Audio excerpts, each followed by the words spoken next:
عملت ايه؟ خدت بيلر واحد بس، ان دوالينجو كان عنده ان هو بيبعت النوتيفيكيشن بشكل فيه مشاكسه. يعني ايه فيه مشاكسه؟ دوالينجو انت الهدف ان انت تخش تتعلم كل يوم، تذاكر اتليست ولو 5 دقائق 10 دقائق، تعمل حاجه كل يوم.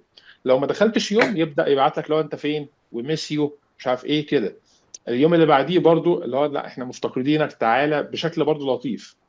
التالت يوم لو ما دخلتش يبدا بقى يتنرفز يتضايق، يبعت لك حاجات ان هو متضايق. ولا لو ما دخلتش مثلا خامس يوم اللي هو انا هبدا اطاردك، ويبعت لك مسجات تهديدات، فعليا تهديدات.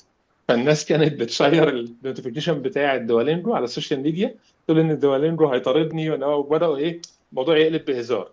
فهي خدت البيلر بتاع النوتيفيكيشن ده بس فعليا، وراحت بيه على الاكونت الانجليزي على تيك توك. عايزكم ترجعوا، لو يعني انتوا هتعملوا سكرول كتير، بس ارجعوا 3 سنين شوفوا اول حاجات بدات تعملها.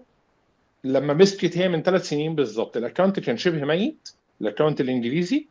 عملت ايه؟ جابت شخصيه دوا اللي هو الكاركتر بتاع دوا دوت، وعملوا لها كاستم. وهي كانت بتلبسه، يعني هي البنت دي بنفسها كانت بتلبس الكاستم ده.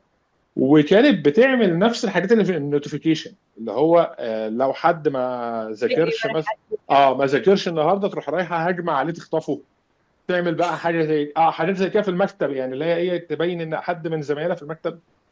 طبعا هو مش يعني بيبقى باين ان هو افكار في المكتب وكده، بس كانت افكار قمه في الكوميديا ولطيفه جدا. لدرجه ان هي وصلت دوالينجو اقوى جروس ليفر، واقصد هنا بجروس ليفر اقوى محرك لنمو دوالينجو دلوقتي هو الاورجانيك سوشيال ميديا. لدرجه ان هم قللوا بادجت الاعلانات بشكل كبير جدا. يعني 2000، انا السي اي او كان عامل بودكاست في اخر 2024، قال احنا قللنا بادجت الاعلانات بنسبه 50% بسبب نجاح السوشيال ميديا الرهيب اللي عملوه خلال ال3 سنين اللي فاتوا دول.